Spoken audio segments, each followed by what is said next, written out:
Welcome back, physics enthusiasts. I'm Swati, and in this video, I'm going to discuss about the most important and fundamental law of electricity, that is Coulomb's law. First, in this video, in this episode, we are going to discuss about all the topics related to CBSE, the concept, derivations, numericals, जो board से related हैं.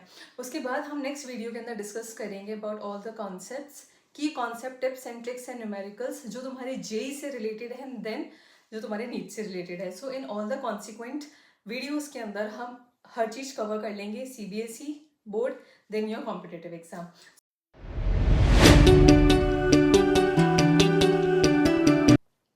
सो Coulomb's ने क्या किया था?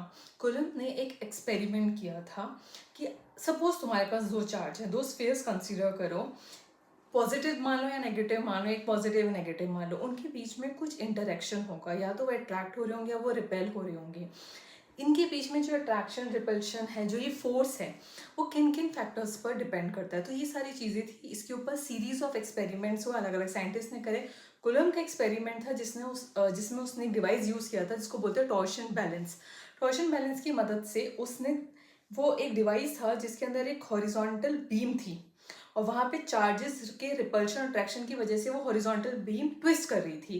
And that twist, जो जितना वो ट्विस्ट कर रहा है वही हमें फोर्स दे रहा था. उसने वो फोर्स कैलकुलेट करा, उसने कुछ पैरामीटर्स देखे, कई सारे ऑब्जर्वेशंस देखे, और उसने कई चीज़ें कंक्लूड करी.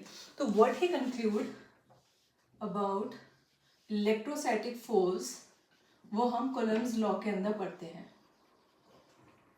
ओके उसने क्या कहा? उसने कहा दो चार्जेस लेते हैं हम, दो स्फीयर्स लेते हैं. अभी इनको पॉइंट साइज मानते हैं, ठीक है. तो ये जो चीज़ है वो पॉइंट साइज के ऊपर चल रही थी. So we have point size spheres जो कुछ डिस्टेंस से सेपरेटेड थे, आर. नाउ ये जो चार्जेस थे, लेट्स से अभी हमने इसको लाइक नेचर का ले लिया. तो लाइक नेचर का हमने लिया तो दोनों लेट्स से पॉजिटिव ले लिए, ये भी प्लस Q1 चार्ज, ये प्लस Q1 चार्ज, या माइनस माइनस ले लो. अब इन दोनों के बीच में क्योंकि लाइक चार्जेस है तो रिपल्शन होगा. इसने इसको इस डायरेक्शन में दिया, दैट मीन्स इसको Q2 मान लेते हैं. They are different charges. So यहाँ पे जो फोर्स था वो 1 पे लगा 2 की वजह से, दूर डायरेक्शन में, और इस डायरेक्शन में फोर्स लगा 2 पे 1 की वजह से. This is force on 1 due to 2, force on 2 due to 1. ठीक है. फिर हमने क्या करा, अनलाइक चार्जेस को देख लिया. अनलाइक चार्जेस के अंदर एक प्लस Q1 ले लिया और एक माइनस Q1 लिया, separated by a distance r. Now इनके बीच में अट्रैक्शन था और ये दोनों एक दूसरे को F12 फोर्स से और F21 फोर्स से खींच रहे थे. जब कूलम्स ने सीरीज ऑफ एक्सपेरिमेंट करा, कई सारी चीजें उसने ऑब्जर्व करी, देन ही कंक्लूड, पहली चीज बहुत ऑब्वियस थी, ठीक है, कि ये दोनों चार्ज का जो मैग्नीट्यूड है वो फोर्स पर डिपेंड कर रहा है. मतलब जो फोर्स है वो इन दोनों के मैग्नीट्यूड पे डिपेंड कर रहा है. ऑब्वियसली बात है, जितना ज़्यादा चार्ज होगा उतना ज़्यादा फोर्स होगा. That is electrostatic force is directly proportional to the magnitude of charge. Proportional to the magnitude of the charge. तो जो फोर्स था उसका मैग्नीट्यूड प्रोपोर्शनल था Q1 के एंड Q2 के. जितना इनके बीच में अट्रैक्शन का फोर्स, जो रिपल्शन का फोर्स था, वो इनके चार्जेस के बराबर आ रहा था. दैट मीन्स हम कंक्लूड कर सकते हैं कि force is proportional to the product of the charges, to the product of the charges. तो ये हमारा फर्स्ट ऑब्जर्वेशन जो हमें पता चला कॉलम के एक्सपेरिमेंट से, कि F is proportional to product of the charges Q1 Q2. इसको हमने फर्स्ट ऑब्जर्वेशन में दे दिया. सेकेंड जो उसने ऑब्जर्व करा वो उसने डिस्टेंस देखा, जो एक और पैरामीटर था कि कितनी दूरी पे रखें. ऑब्वियसली बात है, जैसे चार्जेस दूर जाएंगे तो फोर्स कम होगा, चार्जेस पास आएंगे फोर्स बढ़ेगा. लेकिन ये r की 2 पावर से डिक्रीज हो रहा था. That is inversely proportional to the square of the distance. Force is inversely proportional to the square of the distance between them. Okay, that is आपका जो मैग्नीट्यूड ऑफ फोर्स है वो proportional है 1/r² से. इन दोनों पैरामीटर्स को इसने combine करा फ्रॉम इक्वेशन 1 and 2. आपका जो मैग्नीट्यूड ऑफ फोर्स है that is proportional to Q1 into Q2 upon में r². अब प्रोपोर्शनलिटी है तो प्रोपोर्शनलिटी का साइन हटेगा, कांस्टेंट आएगा. तो यहाँ पे जो कांस्टेंट आता है उसको हम बोलते हैं k. अभी हम सिर्फ मैग्नीट्यूड की बात कर रहे हैं इसलिए हम मैग्नीट्यूड में लेके चल रहे हैं, डायरेक्शन फिर हम लेकर आएंगे. That is k Q1 Q2 by r². This k is called Coulomb's constant. Proportionality constant है, इसको हमने कूलम्ब्स कांस्टेंट कह दिया. ठीक है, अब इसकी हमने वैल्यू कैलकुलेट करी. एक्सपेरिमेंट से, सीरीज ऑफ एक्सपेरिमेंट्स इसकी वैल्यू कैलकुलेट हुई and that value comes out to be very close to like 8.988 into 10⁻⁹. ये इसके एक्सपेरिमेंट से वैल्यू आई. एंड यूनिट अगर हम देखें तो यहाँ से के की वैल्यू निकाल लो. r² ऊपर गया, Q1 Q2 ऊपर गया, तो F(r²) by Q1 Q2 that is newton metre by coulomb. ये इसकी वैल्यू थी. ठीक है, अभी इसी को हम आगे और डिस्कस करते हैं कि इसकी वैल्यू ये जो निकल कर आई है वो फर्दर इसको हम और कैसे एक्सप्रेस कर सकते हैं. ठीक है, सो इसको हमने ऑब्जर्व करा तो हमें लगा कि क्या इस के को जिसकी वैल्यू 8.988 इंटू 10⁻⁹ न्यूटन मीटर² पर कूलम्ब² है, कि इसको मैं कुछ ऐसे लिख सकती हूँ 10⁻⁻7 newton metre by coulomb into this c². और ये जो c है यहाँ पे वो है तुम्हारी स्पीड ऑफ लाइट जो होती है 3 इंटू 10⁸ मीटर/सेकेंड². स्क्वायर करो 3 3 = 9 और 10⁸ हो जाएगा 16 और -7 10⁹. तो अप्रॉक्स वही आ रही है. तो यहाँ से मैं समझ में आया कि केक कहीं ना कहीं c² से रिलेटेड है. दैट मीन्स ये जो इलेक्ट्रोस्टैटिक फोर्स है इसका भी कुछ रिलेशन स्पीड ऑफ लाइट से है जो फर्दर चैप्टर्स में पढ़ेंगे. ठीक है, कि ये there is a relation of this electrostatic force. फिर आगे मैग्नेट पढ़ेंगे, दोनों का रिलेशन कहीं ना कहीं स्पीड ऑफ लाइट से है. ठीक है, इस के को हमने एक और एक्सप्रेशन में लिखा जिसको 4πε0 कहते हैं, 1/4πε0. ठीक है, दिस ε0 जो था इसको हमने कहा परमिटिविटी ऑफ फ्री स्पेस या वैक्यूम, कुछ भी कह सकते हैं. ठीक है, अगर यहाँ पे फ्री स्पेस की बात आ रही है दैट मीन्स मीडियम का कुछ ना कुछ तो रोल है यहाँ पर. ठीक है, कि अगर हम इसमें मीडियम को चेंज करें तो शायद के की वैल्यू बदल रही है, शायद फोर्स बदल रहा है. तो ये एक और पैरामीटर्स हमने ऑब्जर्व करा कि medium also change the value of force. ठीक है, वो कैसे चेंज होता है, बढ़ता है, कम होता है, वो हम इसी वीडियो में आगे डिस्कस करेंगे आज के लेक्चर में. नाउ 1/4πε0 न्यूमेरिकली इसकी इक्वल था 8.988 इंटू 10⁹ के. Okay, and 4π is a constant जिसकी वैल्यू हमें पता है, हमने वो वैल्यूज रखी उधर भेजा. And this ε0 comes out to be calculate करके 8.85 इंटू 10⁻⁻12. यूनिट देखिए तो के इनवर्स है तो यूनिट को उल्टा कर दो, coulomb newton metre. This is the value of ε0 which is called permittivity of free space. ठीक, तो हमारा जो नेट फोर्स है, कूलम्ब फोर्स है, वो निकल कर आया के Q1 Q2 बाय r². ये मैग्नीट्यूड, ये वैल्यू तुम्हें याद रखनी है. जब तुम के को यूज करोगे तो उसको सीधा 9 इंटू 10⁹ न्यूटन मीटर² पर कूलम्ब², ये तुम्हें यूज करना है. ठीक है। So you have to remember this value, ठीक है, और एक ये वाला फोर्स।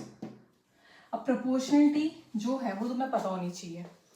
यहाँ पे चार्ज के डायरेक्टली प्रोपोर्शनल है, चार्ज की वैल्यू बढ़ेगी फोर्स बढ़ेगा, ठीक है।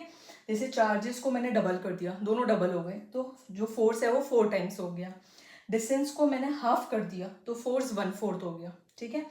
चार्ज दोनों डबल हुए हैं और जो डिस्टेंस है वो भी डबल हुआ है, तो ऊपर भी डबल डबल 4 टाइम्स, नीचे डबल का स्क्वायर 4 टाइम्स, दोनों कट के फोर्स सेम रहा, ठीक है। तो जितना ज्यादा तुम चार्ज को बढ़ाओगे उतना फोर्स बढ़ेगा, जितना ज्यादा चार्ज को कम करोगे फोर्स उतना कम हो जाएगा।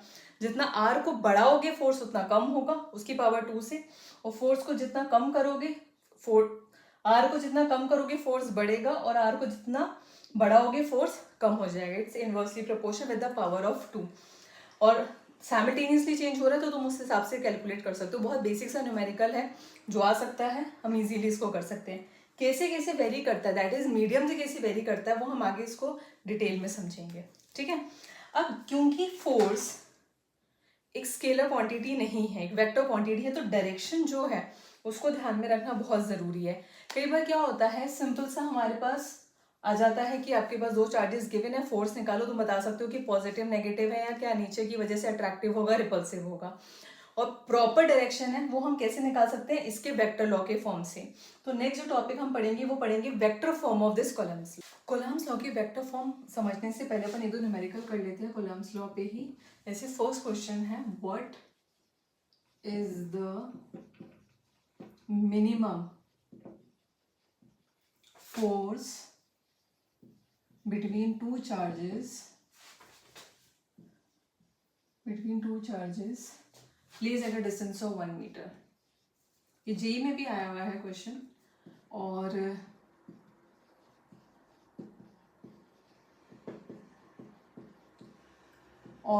ये एक बेसिक अंडरस्टैंडिंग पर है कि ये मिनिमम फोर्स पूछ रहा है, that is the limiting value of electrostatic force. की लिमिटिंग वैल्यू क्या हो सकती है, सबसे स्मॉलेस्ट इलेक्ट्रिक फोर्स क्या हो सकता है, जब दो चार्जेस एक 1 मीटर की डिस्टेंस पर है, ठीक है। अब क्योंकि मिनिमम फोर्स पूछा है तो हमें चार्ज भी मिनिमम चाहिए होगा, ठीक है। तो स्मॉलेस्ट यूनिट ऑफ चार्ज हमने लास्ट वीडियो के अंदर पढ़ी थी, that is equals to plus minus E, that is plus minus 1.6 into 10⁻⁻19 kolam.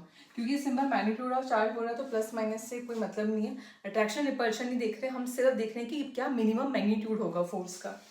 So that force, इसका हम सिर्फ मैग्नीट्यूड निकाल रहे हैं, दैट इज के Q1 Q2 bye are square. के की वैल्यू याद रखनी है which is 9 into 10⁻9। Q1 Q2 ले लो 1.6 इंटू 10⁻19 इंटू 1.6 इंटू 10⁻19 अपॉन में R square. Now R is 1 meter, so 1 into 1।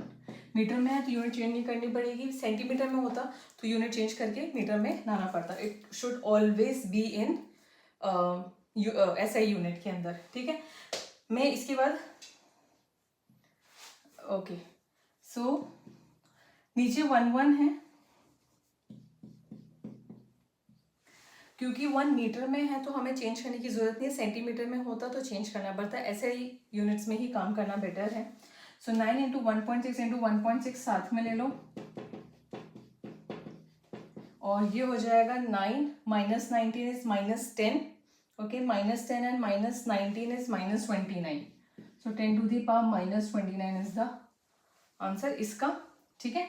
और इसको सॉल्व करो, 16 जा 256 होता है, इंटू 9 9 6 जा 54, 9 5 जा 45 प्लस 5 50, 9 2 जा 18, 18 plus 5 23, so this comes out to be 23.04 into 10⁻⁻29 newton is the limiting electrostatic force जो दो चार्जेस के बीच में होगा when they are placed at a distance of 1 metre.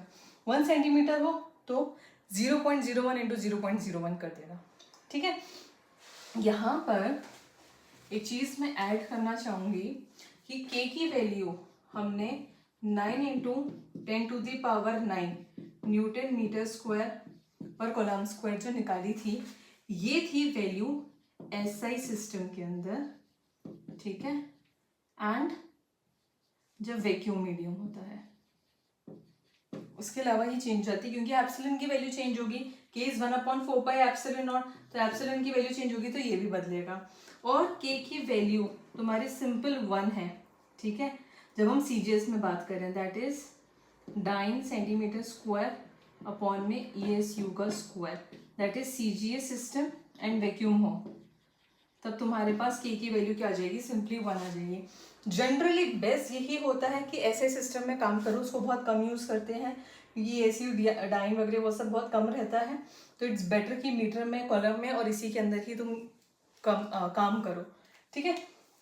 Next question करते हैं, इसी पर ही एक सा क्वेश्चन कर लेते हैं इसके ऊपर जिससे कॉन्सेप्ट क्लियर हो जाए। सपोज करो there are 2 point charges of -2 microcoulomb and +2 millicoulomb separated by a distance of 1 centimetre. Find the force between them, ठीक है। हमें इनके बीच में फोर्स फाइंड करना है। सो इसको सिंपल हम सॉल्व कर सकते हैं, there is nothing much to do. Simple formula लगाना है के Q1 Q2 bye are square. के की वैल्यू 9 × 10⁻⁹ याद रखनी है। Q1 इज -2, ठीक है। अभी हम इसका मैग्नीट्यूड ले रहे हैं, बट क्योंकि नेगेटिव पॉजिटिव है तो हम लिख लेंगे the force will be attractive in nature. तो 2 माइक्रो है, माइक्रो जो है वो 10⁻⁻6 से रिलेटेड होता है और मिली जो है वो 10⁻³ होगा, ठीक है। अगर माइक्रोकूलम है तो 10⁻6 coulomb and like this, fine. So Q1 is 2 × 10⁻6 into 2 × 10⁻³ whole over में सेंटीमीटर है तो मीटर में चेंज करके 0.01 है, स्क्वायर है तो 2 बार कर देंगे। पॉइंट हटाओ, 1 2 3 4 तो 10⁻+4 ऊपर गया। -3 -6 इज +9 और सॉरी -9 -9 +9 कैंसिल आउट हो जाएगा, तो यू आर लेफ्ट विथ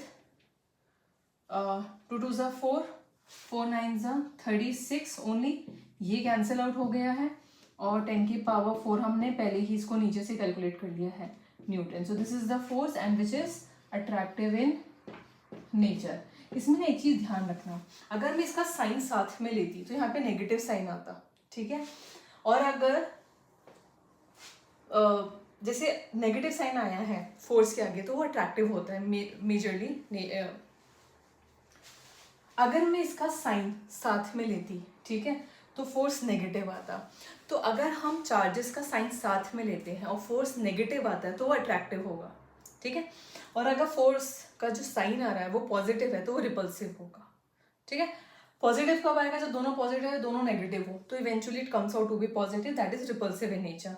और एक नेगेटिव एक पॉजिटिव है तो बाहर माइनस आएगा ही आएगा, that is attractive in nature. ऐसे भी कर सकते हो और तुम साइन से भी चेक कर सकते हो, ठीक है। ये तो सिंपल था, बट हम इसको डिटेल में पढ़ेंगे कि प्रॉपर इसकी वेक्टर डायरेक्शन कैसी है, ठीक है, इसी वीडियो में आगे।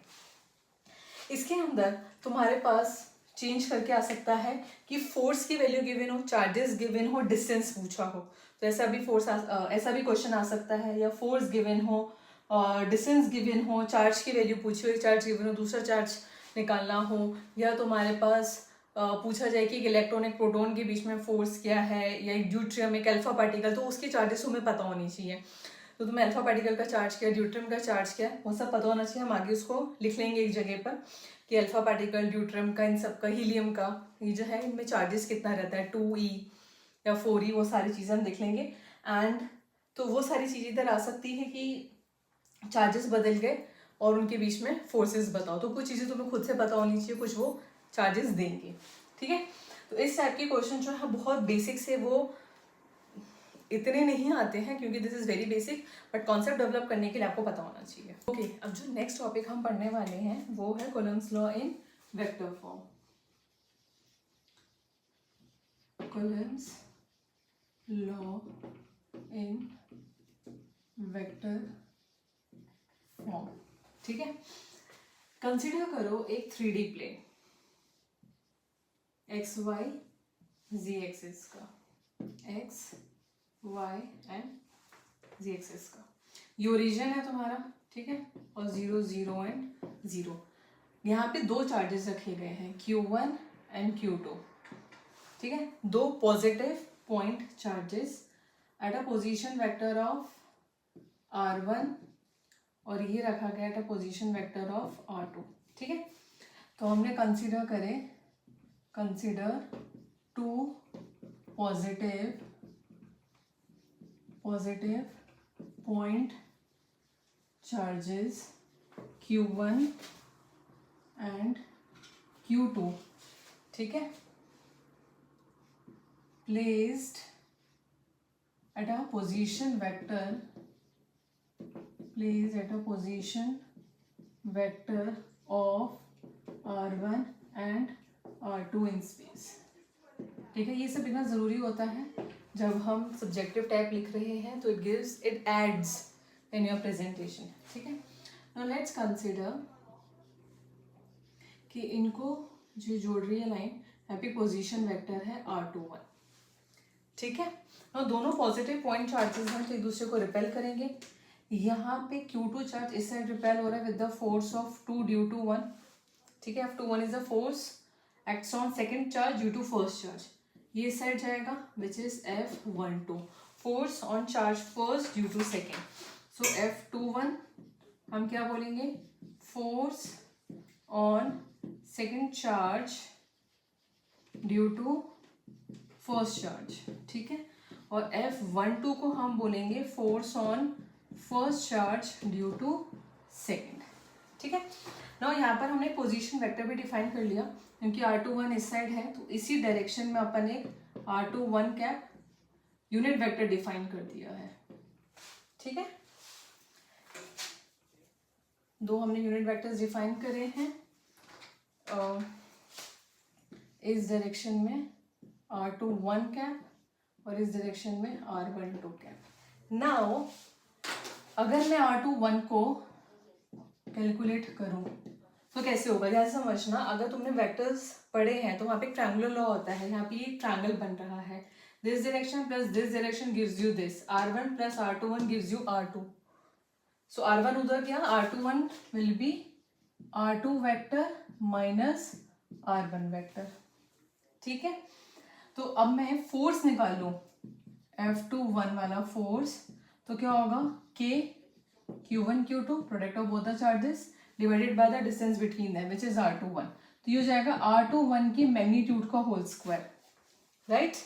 एंड साथ में डायरेक्शन, क्योंकि अब हम वेक्टर की बात करें तो r21 क्या है, क्योंकि इसी डायरेक्शन में हमने एक r21 यूनिट वेक्टर डिफाइन किया है। So this will be your force. r21 को हम देखें तो ये आ जाएगा, ठीक है, एंड इसका मैग्नीट्यूड कैसे होगा, r2 माइनस r1 का मैग्नीट्यूड, और r21 कैप चाहिए तुम्हें, तो क्या होता है, वेक्टर अपॉन इट्स मैग्नीट्यूड। तो vector is r21 vector upon its magnitude. ठीक है, तो r21 is r2 minus r1, r2 minus r1, और मैग्नीट्यूड ये रहा, magnitude of r2 minus r1। ठीक है, तो सिंपली सब्स्टिट्यूट करें हम यहाँ पे वैल्यू, तो जो फोर्स होगा F21 that comes out to be k q1 q2 whole over में r2 माइनस r1 के मैग्नीट्यूड का स्क्वायर, और जो r कैप है उसको हम लिख सकते हैं r2 minus r1 whole over में magnitude of r2 minus r1। ये दोनों आपस में आ जाएंगे, तो ये हो जाएगा magnitude of r2 minus r1 के मैग्नीट्यूड का होल क्यूब एंड साथ में r2 माइनस r1। तो अगर तुम फोर्स निकाल रहे हो F21, मतलब जो फोर्स 2 पे लग रहा है 1 की वजह से, तो सीधा क्या वेक्टर्स ले लो, सेकंड वाले के पोजीशन को फर्स्ट से माइनस कर दो सिंपली। तो दिस कम्स आउट एक आपका columns force in vector notation में। ठीक है, और सिमिलरली अगर मुझे F12 निकालना है, फोर्स ऑन 1 ड्यू टू 2, तो ये हो जाएगा k q1 q2 अपॉन में magnitude of r1 minus r2 का होल स्क्वायर, और यहाँ पे r1 vector minus r2 vector. ये फोर्स 1 पर आया 2 की वजह से। ठीक है। सो ये इसका एक वेक्टर नोटेशन है। इसके ऊपर अपन एक न्यूमेरिकल कर लेते हैं, सिंपल सी बात है, ज़्यादा कुछ इसमें कॉम्प्लिकेटेड नहीं है। ठीक है। So this is the vector form of Coulomb's law. Now consider a numerical Coulomb's law इसकी वेक्टर फॉर्म पर ही, कि आपके पास लेट्स से दो चार्जेस हैं Q1 और Q2। Q1 is -10 microcoulomb and Q2 is +20 microcoulomb. ठीक है। ये पोजीशन है लेट्स से -1, 2 और 1 पे, और ये -1, 1 और 1 पर है। इसकी पोजीशन वेक्टर्स है। ठीक है, फ्रॉम द ओरिजिन। अब तुम्हें क्या निकालना है, इनके बीच का फोर्स। लेट्स से अगर तुम्हें बोला जाए कि फाइंड F12, ठीक है, तो अगर तुम्हें F12 बोला गया, मतलब तुम्हें निकालना है फोर्स ऑन 1 ड्यू टू 2, तो हम सीधा क्या लिखेंगे कि Q1 Q2 R1 vector minus R2 vector. ठीक है, 1 2 वाले नोटेशन से ध्यान रखना, Q एंड साथ में R1 माइनस R2, सिंपली क्योंकि वेक्टर्स हैं तो हम यहाँ पे आई जे के कैप यूज करेंगे। सो दिस कम्स आउट, या तो पहले निकाल लो तुम क्या, R1 माइनस R2 को, R1 दिस R2 दिस, तो -1 minus this, -1 minus minus +1 I cap plus 2 minus 1 J cap plus 1 minus 1 के कैप। ठीक है, तो plus minus 0 I cap, 2 minus 1 is 1 J cap, और ये भी 0 के कैप आया। तो तुम्हारे पास क्या निकल कर आया, सिर्फ जे कैप। ठीक है। नाउ इसका मैग्नीट्यूड अगर मैं देखूं तो देखो यूनिट वेक्टर है तो तुम्हें पता ही है इसका मैग्नीट्यूड इज 1 ओनली। अगर मैं इसका मैग्नीट्यूड निकालूं तो ये 1 का स्क्वायर होगा, या 0 square plus 1 square plus 0 square, that comes out to be 1 only. So your F12 force comes out to be 9 into 10 to the power 9 minus 10। तो अब हम यहाँ पे साइन नहीं लेंगे। ठीक है, हम सिर्फ इसका वैल्यू लेंगे, that is 10 into -6, 20 into 10 to the power -6 whole over में मैग्नीट्यूड कितना आया 1, तो 1 का क्यूब, और साथ में R1 माइनस R2 जो है वो जे कैप आया है, तो यहाँ पर हो जाएगा जे कैप, जो भी आया आपको वो लिखना है। नेक्स्ट 1 का cube is 1 and this is 9 2s 18, मैंने जीरोस को इग्नोर करा है, 9 माइनस 6 प्लस 3। ठीक है, +3 एंड -6 इज -3, -3 एंड +2, इसके दो जीरो तो -1 हो जाएगा, तो into 10 to the power -1 newton J cap, और ये आ जाएगा सीधा सीधा 1.8 न्यूटन का फोर्स है अलोंग वाई एक्सिस, जे कैप। ठीक है, और बहुत कमाल की बात यहाँ से तुम्हें ये समझ में आएगी कि अगर मेरे को F21 फोर्स पता करना होता तो ये तो इसमें तो कुछ फर्क नहीं पड़ता। देखो R2 माइनस R1 कर लेती, ठीक है, तो R2 माइनस R1 करती तो क्या होता, -1 minus this 0, 1 minus 2 minus J cap, 1 minus 1 is 0, तो यहाँ पे माइनस जे कैप आता। ठीक है, that means your R2 minus R1 का वेक्टर माइनस जे कैप आता। ठीक है, एंड मैग्नीट्यूड अगर मैं देखती तो 0 स्क्वायर प्लस -1 का होल स्क्वायर +1 ही होगा। सो इसका जो मैग्नीट्यूड है वो तुम्हारा +1 ही आता। अब K Q1 Q2 तो दोनों के लिए सेम है, तो कमाल की बात यहाँ से ये आई कि F21 का जो फोर्स होता वो 1.8 न्यूटन होता, बट माइनस जे कैप। ठीक है, तो ये इसकी फर्स्ट प्रॉपर्टी है जो अपन आगे डिस्कस करेंगे, कि जो दो फोर्सेस हैं, जो दो बॉडीज एक दूसरे पे फोर्स लगा रही है वो इक्वल फोर्सेस हैं। ठीक है, और वो इक्वल फोर्सेस आने भी थे, क्यों, क्योंकि फॉर्मूला इटसेल्फ से K Q1 Q2 by R²। ठीक है, ग्रेविटेशन अगर किसी ने पढ़ा हो 11th क्लास के अंदर या और छोटी क्लासेस में, तो वहाँ पे भी एक फॉर्मूला आता था G m1 G m1 m2/r²। ये चीज़ कुछ वैसे से रिलेटेड है, वहाँ पे भी दोनों इक्वल फोर्सेस होते थे, जितना एक बॉडी दूसरे पे फोर्स लगा रही है उतना ही सेकंड फर्स्ट पे लगाएगी, सेम हेयर, ठीक है। So there is a analogy gravitational force और इलेक्ट्रोस्टैटिक फोर्स के अंदर, प्लस दोनों की डायरेक्शन अपोजिट है, ठीक है। तो ये इक्वल और अपोजिट फोर्सेस हैं जो दो डिफरेंट बॉडीज पे लग रहे हैं। तो सरप्राइजिंगली एंड नॉट सरप्राइजिंगली ये न्यूटन्स के थर्ड लॉ को भी फॉलो करते हैं। दैट मीन्स ये एक एक्शन रिएक्शन पेयर बनाते हैं। तो इसकी नेक्स्ट प्रॉपर्टी है जो हम लिखने वाले हैं, जो समझने वाले हैं, कि जो इलेक्ट्रोस्टैटिक फोर्स है, they are equal and opposite forces that are different bodies and they follow Newton's third law, that is they form action reaction pair, ठीक है। तो अब हम उसी को समझते हैं, properties of Coulomb's law.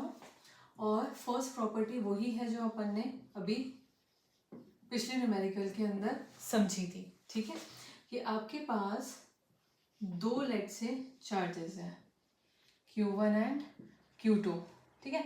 Like charges ले लेते हैं तो दोनों एक दूसरे को रिपेल करेंगे, force on 2 due to 1 and force on 1 due to 2 place at a distance of r, ठीक है। नाउ चाहे ये सेम नेचर की हो, दैट मीन्स ये लाइक हो, या ये दोनों अनलाइक नेचर के हो,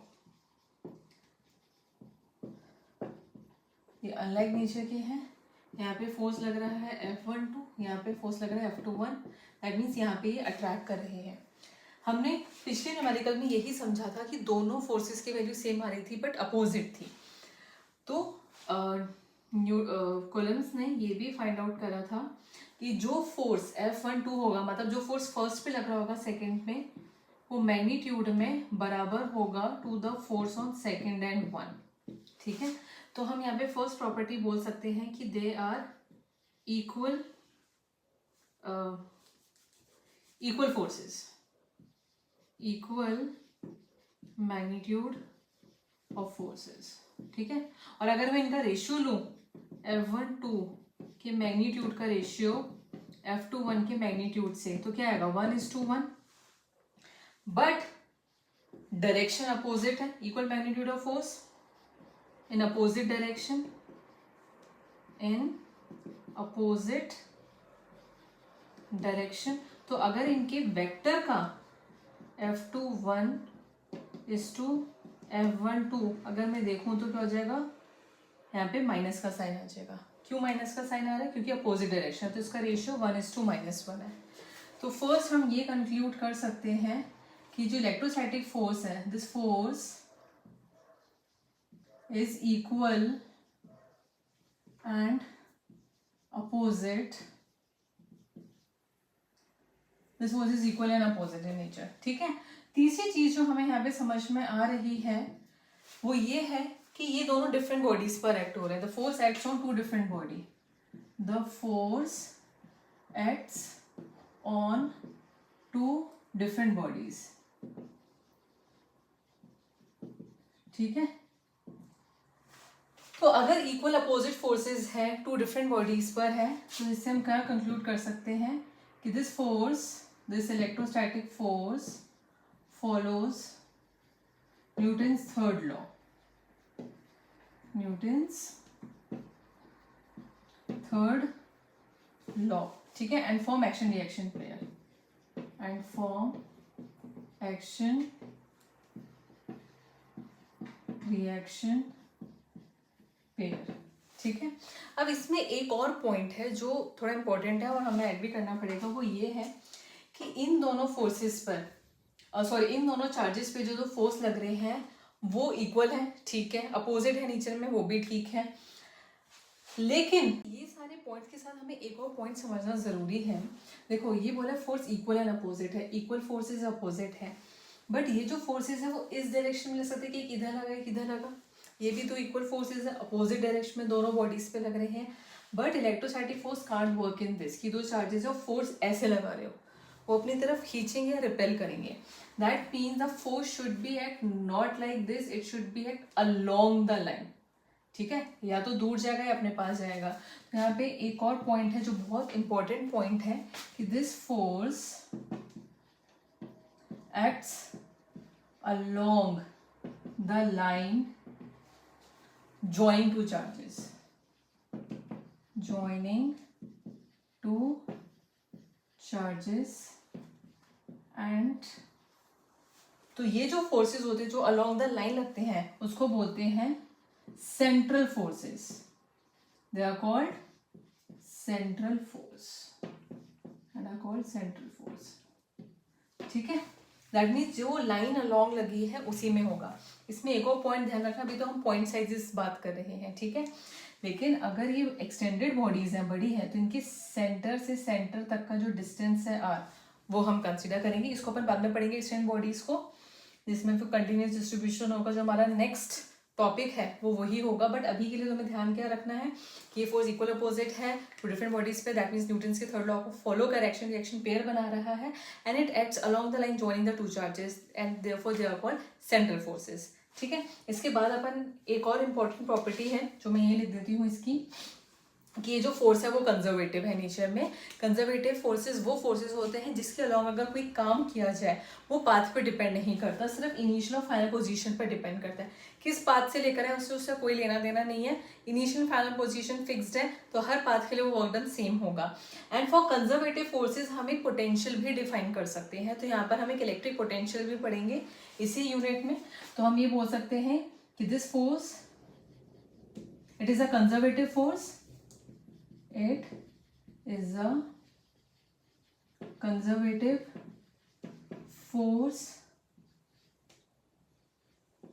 that is work done along this force is independent of path. Is independent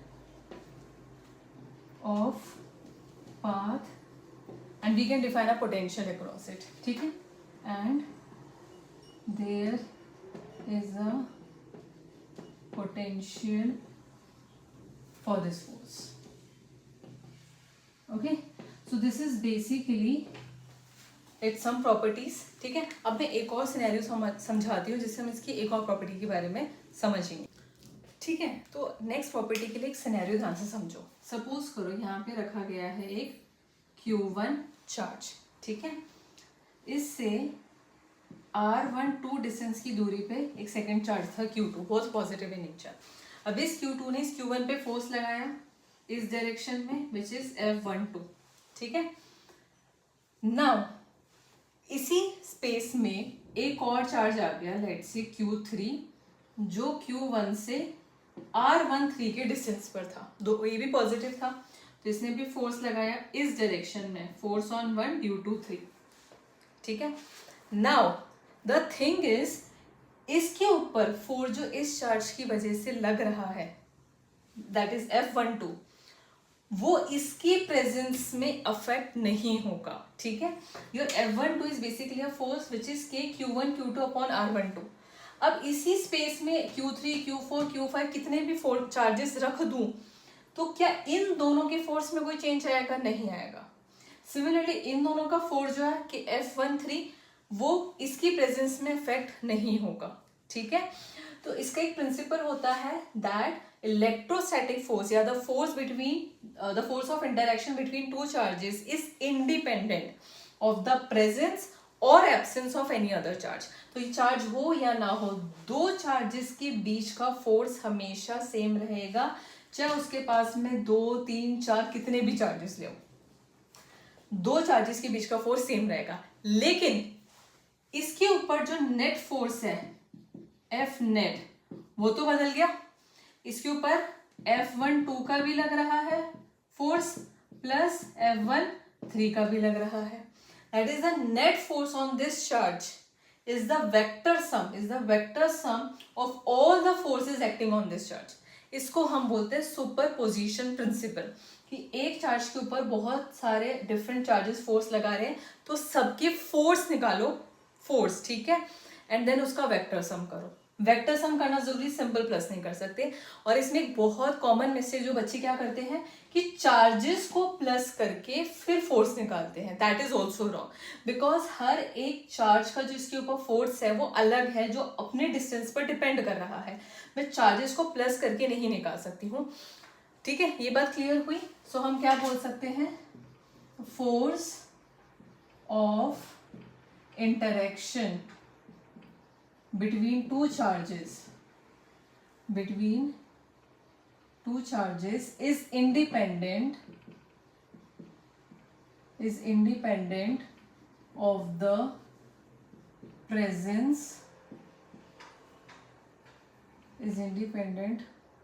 the presence and absence of any other charge. ठीक है, और इसी से आपका आता है superposition principle. So according to यहाँ पर बोलते हैं superposition principle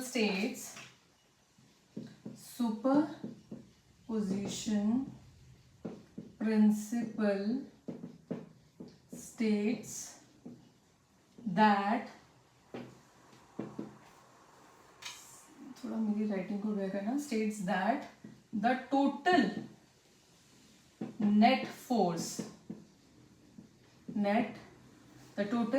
force on any charge is the vector sum of all the forces due to individual charge.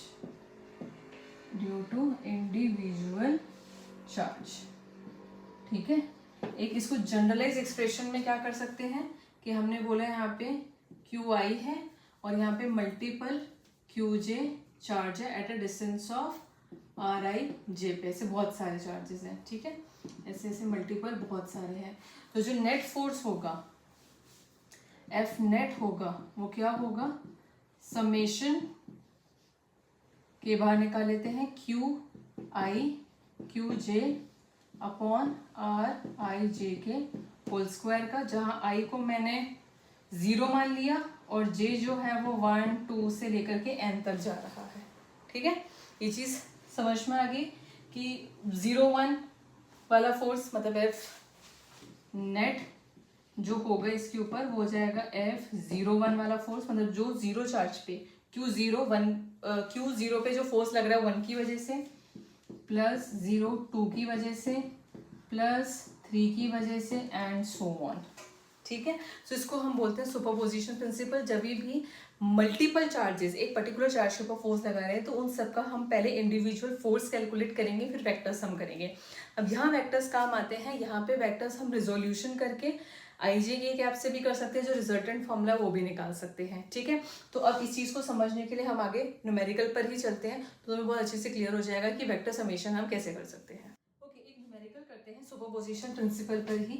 Suppose करो 3 चार्जेस हैं Q एंड Q. ठीक है, सेम नेचर है, सेम मैग्नीट्यूड है, तीनों पॉजिटिव हैं and they are placed in such a manner कि तीनों के तीनों इक्वल डिस्टेंस पर हैं. तो इक्वल डिस्टेंस पर होकर के ये कुछ इक्विलेटरल ट्रायंगल फॉर्म कर रही हैं. ठीक है, तो प्लेस्ड है eight a distance of A. Now इसको मान लेते हैं कैपिटल A पे पड़ा है, ये B पर है और ये C पर है. हमें क्या करना है, फाइंड F नेट. ठीक है, नेट फोर्स निकालना है on the charge placed at point B. ठीक है, नाउ यहाँ पे एक चीज ध्यान समझना. इसको सॉल्व करने के लिए हम क्या कर सकते हैं, 2 तरीका कर सकते हैं. वेक्टर लॉ यूज होगा. एक बार हम सिंपल एक IJ के कैप XYZ के अलॉन्ग रिजॉल्व करके निकाल सकते हैं और दूसरा सीधा रिजल्टेंट निकाल सकते हैं. तो मैं तुम्हें एक बार दोनों मेथड समझा देती हूँ. ठीक है, ओके, मैं इसको एक बार दोबारा से बना रही हूँ. सपोज तुम्हारे पास ये 3 चार्जेस हैं Q eight a distance of A. ये कैपिटल A पोजीशन पर है, ये B पर है और ये C पर है. ठीक है, अब ध्यान समझना, तीनों पॉजिटिव चार्ज है तो एक दूसरे को रिपेल करेंगे. तो ये जो A वाला है वो B को रिपेल करेगा, ये फोर्स लग रहा है A की वजह से, और सिमिलरली C भी इस साइड करेगा जो फोर्स लग रहा है C की वजह से. इसको मैं प्लेस कर देती हूँ एक XYZ प्लेन में, मतलब इसके अलॉन्ग मैंने X एक्सिस ले लिया और इसके अलॉन्ग मैंने Y एक्सिस ले लिया. दैट मीन्स जिस पॉइंट पर मुझे निकालना है उस पॉइंट को मैंने ओरिजिन पे रख करके एक प्लेन बना लिया. ठीक है, रिजॉल्व करने के लिए. No it is an equilateral triangle. तो यहाँ पर जो एंगल होगा इनके बीच में दैट इज 60 डिग्री। तो ये एंगल भी कितना हो जाएगा 60 डिग्री अपोजिट। तो हम इसको रिजॉल्व कर सकते हैं। एफ सी पहले अलॉन्ग नेगेटिव एक्स एक्सिस में है तो उसको रिजॉल्व नहीं करना, बट अगर मैं एफ ए को करूँ तो एफ इधर आएगा, तो इसको हम लिख सकते हैं एफ ए कॉस 30 डिग्री। चाहो एफ ए साइन 60 भी लिख सकते हो, ठीक है, क्योंकि यहाँ पे 30 डिग्री बन रहा होगा। एंड इस डायरेक्शन में रिजॉल्व करेंगे तो आ जाएगा एफ ए कॉस 60 डिग्री, ठीक है। So along force X axis के अलोंग जो आया वो कितना आया तुम्हारा नेगेटिव में, that is F C minus I cap plus F A cos 60 degree minus I cap, ठीक है। तो I can consider as minus I cap common कर लेते हैं। यहाँ पे पहले एफ ए और एफ सी की वैल्यू निकाल लेते हैं। ये दोनों सेम होंगी क्योंकि फोर्स चार्जेस सेम और डिस्टेंस भी सेम है, तो दोनों फोर्सेस सेम होंगे, which is k Q into Q, Q square, और इनके बीच का distance that is a square. तो ये भी यही होगा के Q into Q A square, और ये भी के क्यू इंटू क्यू अपॉन में ए स्क्वायर। तो दोनों फोर्सेस जो है वो सेम आ रहे हैं, ठीक है। तो इसको मैं लिख सकती हूँ एफ, मतलब मैंने इसको एक नेक्स्ट एफ फोर्स डाल दिया, F plus F cos 60 degree minus आई कैप। ये सिर्फ नोटेशंस हैं, तरीके हैं काम करने के। तुम चाहो तो वैल्यू पुट कर सकते हो, चाहो तो एफ एफ सी रहने दे सकते हो, it's completely up to you. पर तुम्हारा जो अंडरस्टैंडिंग है वो सेम, मतलब वो तुम्हारी क्लियर होनी चाहिए कि दोनों फोर्सेस सेम है और उनकी क्या वैल्यू है। तो हम उसको एफ लिख सकते हैं, के Q square by A square लिख सकते हैं, एफ एफ सी रहने दो, बट तुम्हें पता होना चाहिए दोनों सेम है। कॉस 60 डिग्री इज हाफ, तो हो जाएगा F plus F by 2 minus I cap, 2 पर गया तो ये हो जाएगा 3f बाय 2। अब अगर यहाँ पे वैल्यूज गिवन होती कि क्योंकि क्या वैल्यूज है, एक ही क्या वैल्यू न्यूमेरिकल वैल्यू होती तो हम सीधा वहां पे पुट कर देते, ठीक है। नाउ एफ वाई की निकालना है, तो ये भी नीचे की तरफ है, तो हो जाएगा F A cos 30 degree minus J cap. तो कॉस 30 डिग्री होता है √3/2 एफ, क्योंकि एफ ए वगैरह सब सेम है, माइनस जे कैप, ठीक है।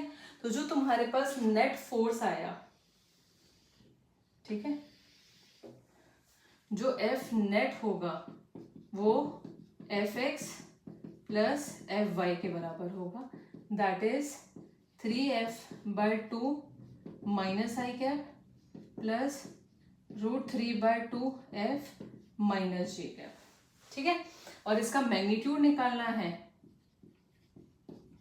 तो तुम सीधा निकाल सकते हो, कैसे, आई कैप के कोएफिशिएंट को स्क्वायर करके एंड जे कैप के, मतलब -3f/2 का होल स्क्वायर प्लस माइनस उसके साथ आ जाएगा, ठीक है, का होल स्क्वायर, ठीक है।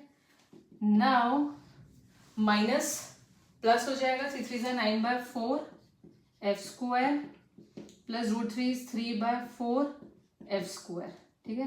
That comes out to be, नीचे कॉमन सेम डिनोमिनेटर है तो ऊपर हो जाएगा 9 10 11 12/4 12/4 एफ स्क्वायर, और इसको हम रिड्यूस करके 3 कर सकते हैं तो that comes out to be √3f, ठीक है। और डायरेक्शन तुम्हें पता ही है, अगर मैं इसकी डायरेक्शन निकालूं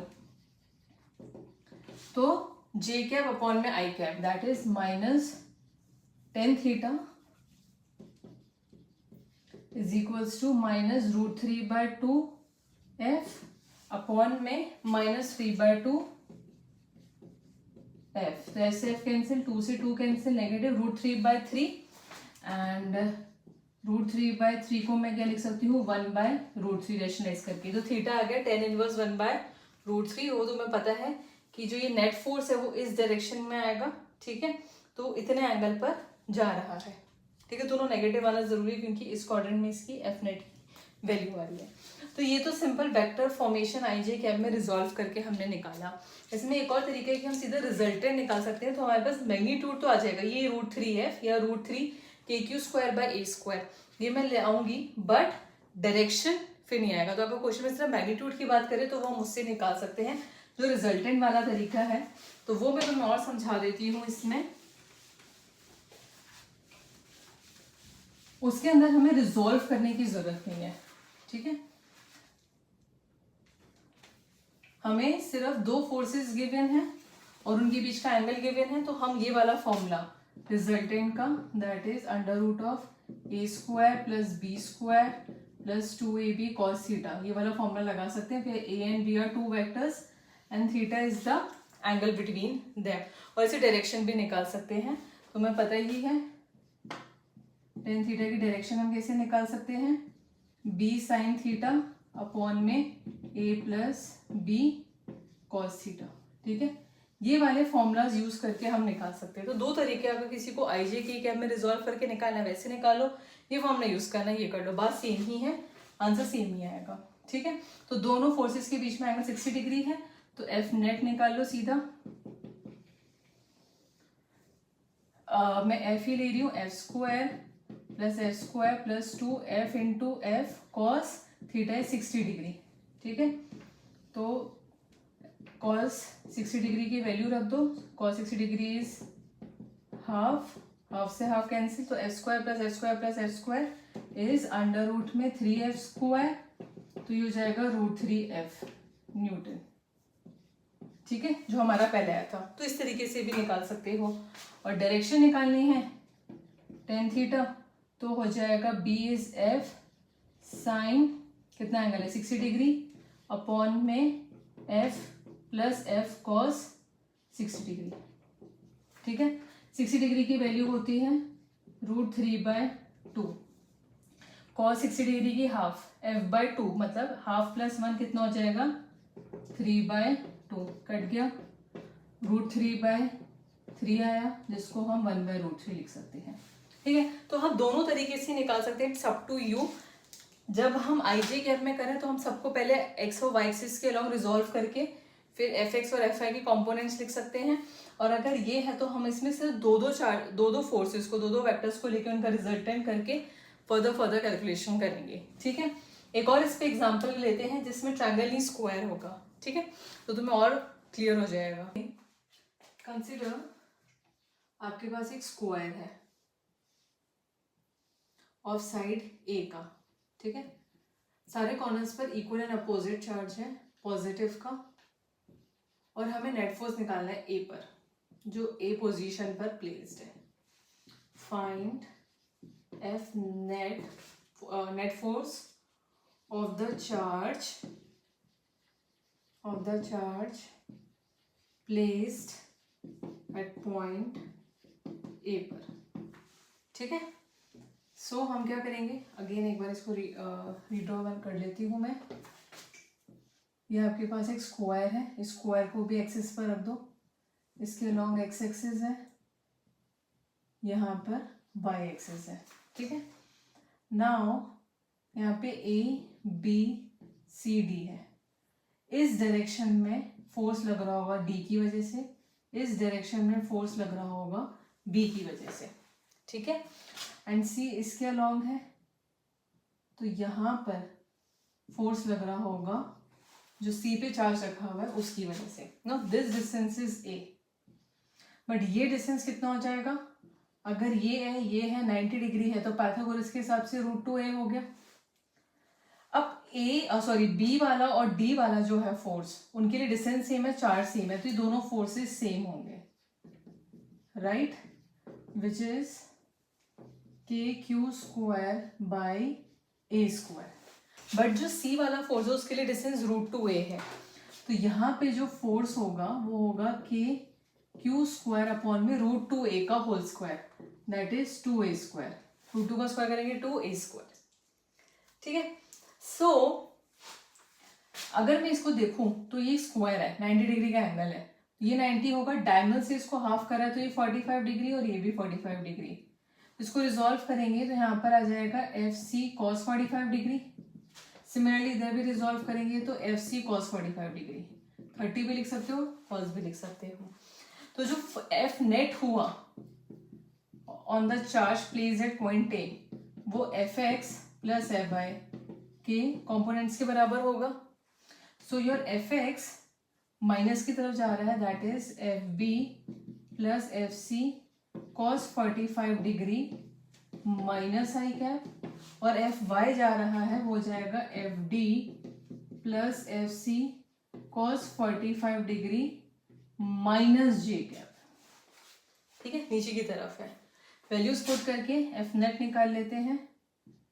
F B is k Q square by A square plus cos 45 is 1/√2 और इसके साथ ये चला जाएगा तो 2√2 हो जाएगा minus I cap plus similarly K Q square by A square plus F C और वो डालेंगे तो हो जाएगा के क्यू स्क्वायर अपॉन में 2√2 A square minus J cap. Fine. तो अगर मुझे इसका मैग्नीट्यूड निकालना है एफ नेट का तो मुझे एक्स और वाई कॉम्पोनेंट का स्क्वायर लेना पड़ेगा। अब यहाँ पे एक चीज ध्यान से समझना, दोनों कॉम्पोनेंट सेम है। तुम्हें लगेगा कि इनका स्क्वायर लेना बहुत ट्रिकी हो जाएगा, बट ये दोनों कॉम्पोनेंट सेम है। That is your K Q square upon A square plus K Q square upon में 2√2 ए स्क्वायर का whole square plus same quantity है। तो जो दो सेम क्वांटिटी की स्क्वायर का सम है तो हम क्या करेंगे, इन दोनों को ऐड कर सकते हैं। ये सेम है, ये सेम है, प्लस हो रहा है तो 2 into दिस लिख सकते हैं, right. That is 2 times of this quantity in square.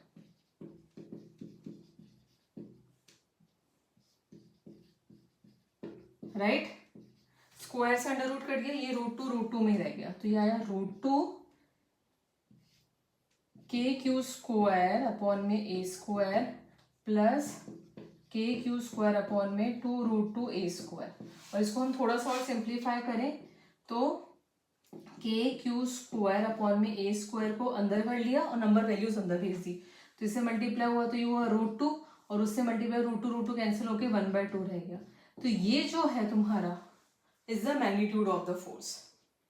ठीक है, हमने इसका स्क्वायर कर दिया और डायरेक्शन निकालनी है तो y कंपोनेंट को इससे डिवाइड कर दो। वो कैसे निकलेगी,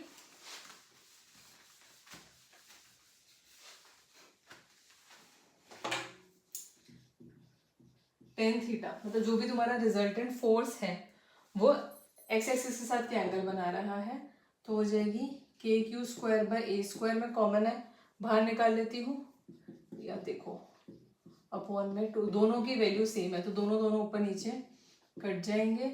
और बहुत ऑब्वियस है कि आपके पास जो एंगल बन रहा है वो 1 का होगा, दैट इज 45 डिग्री पर। दैट मीन जो रिजल्टेंट आ रहा है आपका वो इस साइड ही आएगा। ठीक है, इसको हम एक बार रिजल्टेंट वाले तरीके भी समझ लेते हैं। मैं तुम्हें इसी में ही जो डायरेक्शंस कैसे लेते हैं तुम्हारे क्वेश्चन में वो मैं तुम्हें समझा देती हूँ। ठीक है, इसी को अगर हम रिजल्टेंट वाले तरीके से देखें तो क्या होगा, ये स्क्वायर है, चार्ज है और डिस्टेंस है। ठीक है, ए बी सी डी, इस डायरेक्शन में लग रहा है तुम्हारे पास एफ बी, इस डायरेक्शन में लग रहा है इस डायरेक्शन में लग रहा है एफ डी, इस डायरेक्शन में लग रहा है एफ बी और यहाँ लग रहा है एफ सी। ठीक है, फोर्स तुम्हारे तीनों सेम है ही, दो सेम है, बी एंड डी वाला एंड सी वाला अलग है। अब इसके अंदर हमें जब रिजल्टेंट लेना है हम दो फोर्स ही ले सकते हैं, तो हम यहाँ पे बी और डी का निकालेंगे पहले। तो F B is equals to F D is equals to k Q square by A square, जिसको अपन ने एफ में ले लिया, और एफ सी जो है वो है के क्यू स्क्वायर, ये डिस्टेंस तुम्हारा कितना था √2a, that is 2a square. अब जो एफ नेट आएगा, किसका नेट निकाल रहे हैं अभी हम, डैश बी और डी का, इन दोनों का रिजल्टेंट फोर्स निकाल रहे हैं और पैरेललोग्राम लॉ से पैरेललोग्राम बन रहा है, उनका जो रिजल्टेंट आएगा वो इस डायरेक्शन में आएगा, एफ नेट डैश। ठीक है, तो तुम इसको ऐसे डायग्राम बना करके शो कर सकते हो, which is equals to F B का whole square plus F D का whole square plus 2 into F B into F D cos, कितना एंगल है इन दोनों में, 90 डिग्री, तो cos 90 वैसे ही 0 होता है, तो this whole term is equals to 0। तो तुम्हारे पास सिंपल एफ बी और एफ डी दोनों बराबर है, तो एफ का स्क्वायर प्लस एफ का स्क्वायर दोनों सेम टर्म है, तो √2f हो जाएगा। अब ये एफ नेट डैश और एफ सी सेम डायरेक्शन में, तो जो कंप्लीट नेट फोर्स आएगा वो क्या होगा, डैश प्लस सी। जितने भी नेट फोर्स निकालने हैं उसमें तुम dash, double dash, triple dash कर सकते हो and you will get the answer. And हमेशा 2 का ही रिजल्ट निकालना का। सपोज एक तीसरा होता है, यहाँ पर भी एक चार्ज रखा होता, उसका होता तो हमें फिर उनको भी प्लस करना पड़ता। कैसे, जैसे यहाँ पर एक सपोज चार्ज होता, उसका रिजल्टेंट इधर आता तो 3 प्लस होते हैं। जैसे यहाँ पर होंगे, दोनों सेम डायरेक्शन में है, 0 डिग्री का एंगल है, cos 0 1 होता है, तो simple F dash plus F C होगा। ये वेक्टर्स रूल में था। तो एफ नेट डैश तुम्हारे पास आया √2f, और एफ की यहाँ पे अब हम वैल्यू डाल देते हैं विच इज KQ²/a², और एफ सी है तुम्हारे पास KQ² अपॉन में 2a²। और देखो यही तुम्हारा आंसर पहले निकला था, √2 + 1/2 आया, और कॉमन निकाली हमने KQ²/a²। फाइन। और डायरेक्शन जो होगी एफ नेट की वो इस डायरेक्शन, इसके अलावा होगी। ये तुम इससे भी शो कर सकते हो, और जो फॉर्मूला वो भी लगा करके सॉल्व कर सकते हो कि इस डायरेक्शन में होगी। ठीक है, you can write it this कि the net force of F B and F D is along the diagonal. ठीक है, and since F C and F net dash along the same line, so they add up to give this, and the net force will be along this diagonal. तो ये तुम्हारा resultant की तरफ से था, वो आईजे की गैप की तरफ से था, जो जिसके अंदर, जिसके लिए हैंडी है, जो कंफर्टेबल है कि इसके अंदर मैं गलती नहीं करूंगा, वो वाला कॉन्सेप्ट अडॉप्ट करके आप सॉल्व कर सकते हो ये वाले न्यूमेरिकल्स। ठीक है, अब हम इसकी एक और प्रॉपर्टी को समझते हैं कि जो फोर्स है वो इक्विलिब्रियम में कैसे आ सकता है। ठीक है, जो सिस्टम ऑफ चार्जेस है वो इक्विलिब्रियम में कैसे आ सकता है। तो नेक्स्ट में तो मैं वही समझा। अगर तुम लोगों को जो अपन ने पिछले 2 क्वेश्चंस करे वो समझ में आए, तो हम इसको डायरेक्शन से समझ सकते हैं। ठीक है, कैसे कि हमने एक स्क्वायर लिया, यहाँ पे हमने 4 चार्जेस रख दिया और सेम नेचर, ठीक है, एंड सेम मैग्नीट्यूड, और सेंटर में एक हमने चार्ज रखा Q, और हमने यहाँ पे पूछा कि इसका एफ नेट कितना होगा। नो, अगर हम यहाँ पे ध्यान से देखें तो ये पॉजिटिव है, ये पॉजिटिव है, ये इसको रिपेल करेगा, इस साइड भेजेगा। सिमिलरली ये भी इसको इस साइड भेजेगा, रिपेल करेगा। इन दोनों के अंदर फोर्स इस साइड लगेगा, इन दोनों में फोर्स इस साइड लगेगा। इन दोनों का रिजल्टेंट फोर्स नीचे है, इन दोनों का रिजल्टेंट फोर्स ऊपर गया। अगर इनके मैग्नीट्यूड सेम है, डिस्टेंस सेम है, तो ये वाला एफ नेट और ये वाला एफ नेट दोनों बराबर होगा। दैट मीन जो टोटल फोर्स आया इसके ऊपर वो आया 0। ठीक है, तो ये हुआ है क्यों, due to symmetry. Due to symmetry. Same चीज अगर हम एक हेक्सागन ले, रेगुलर हेक्सागन है जिसकी साइड सेम है, हेक्सागन के उस पे इक्वल चार्जेस रखे गए हैं, और इसके जस्ट सेंटर में पूछे एफ नेट, तो यहाँ पे हम सीधा सीधा एफ नेट क्या बोल देंगे, 0। क्यों, ड्यू टू सिमेट्री। अगर एक नंबर में क्वेश्चन आ रहा है, एमसीक्यू आ रहा है, तो सीधा लिख सकते हैं। अगर नहीं आ रहा तो इसको तुम शो कर सकते हो, जैसे अपन ने पिछला न्यूमेरिकल करा, बिल्कुल वैसे। अगर 3 नंबर में है तब शो करना पड़ेगा। सीधा 0 लिखोगे और सोचोगे 3 नंबर मिल जाए, तो दैट इज नॉट पॉसिबल, क्योंकि 3 नंबर है वो सब्जेक्टिव, वो पूछ रहा है कि क्यों आया 0, सिमेट्री से तो है, but you have to prove. यहाँ पे फोर्स दिखाना पड़ेगा कि ये वाला फोर्स इस चार्ज, ये वाला चार्ज इस पे कितना फोर्स लगा है इस डायरेक्शन में, ये कितना लगा रहा है, ये कितना है और ये कितना है, फिर इन दोनों का रिजल्टेंट, इन दोनों का रिजल्टेंट, एंड में ये दोनों एफ नेट तुम्हें सेम दिखाने पड़ेंगे, and that would be equal, जिसकी वजह से एफ नेट क्या हो जाएगा, 0 हो जाएगा। इसके अंदर ऐसा कुछ आएगा नहीं, बट तुम्हें पता होना चाहिए कि अगर एक सिमेट्रिकल ऑब्जेक्ट है, रेगुलर ऑब्जेक्ट है, साइड सेम है, तो उसके सेंटर पे सिमेट्रिकली जो एफ नेट होगा वो क्या हो जाएगा, 0 हो जाएगा। तो अगर किसी भी चार्ज के ऊपर नेट फोर्स 0 है, दैट मीन्स उसका एक्सेलरेशन 0 है, वो कहीं मूव नहीं करेगा। दैट मीन्स वो क्या हो गया, एक स्टेबल सिचुएशन में आ गया, वो एक इक्विलिब्रियम में आ गया। तो नेक्स्ट जो चीज है हम समझने वाले हैं वो इक्विलिब्रियम ही समझेंगे, equilibrium of Coulomb's law, equilibrium of force. तो इक्विलिब्रियम अपन क्या बोलेंगे कि when the net force on all the charges on all the charges of a system is 0, then that system is in equilibrium condition.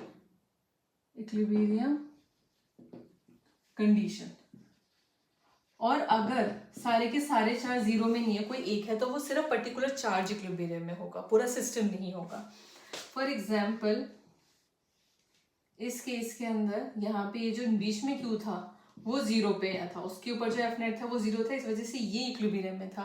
पर इस पे F net नहीं होगा, इस पर एफ नेट होगा इस डायरेक्शन में, इसकी वजह से होगा, इसकी वजह से होगा, इन दोनों की वजह से होगा, तो इस डायरेक्शन में कुछ एफ नेट आ रहा होगा. तो एफ नेट जीरो नहीं है, तो ये चार्ज इक्विलिब्रियम में नहीं है. अगर ये भी इक्विलिब्रियम में होता है, ये भी होता है, पांचों के पांचों इक्विलिब्रियम में होते हैं जो सिस्टम में प्रेजेंट है, then the whole system will be in equilibrium condition. इसके अंदर कई सब टॉपिक्स हैं जो हम समझते हैं, जो बहुत इंपॉर्टेंट है. सबसे पहले मैं डिफरेंट केसेस में बताती हूँ. सपोज करो तुम्हारे पास दो चार्जेस हैं, Q1 और Q2, और दोनों Q1 एंड Q2 लाइक है. ठीक है, दैट मीन्स इनका जो प्रोडक्ट है वो ग्रेटर देन जीरो है. इसका क्या मतलब हुआ कि दोनों लाइक चार्जेस हैं. ये क्या इम्प्लाई कर रहा है, लाइक चार्जेस को, क्योंकि दोनों पॉजिटिव पॉजिटिव होंगे तभी ग्रेटर देन जीरो होगा, दोनों negative negative negative negative positive होता है ग्रेटर देन जीरो, तभी भी लाइक चार्जेस हैं.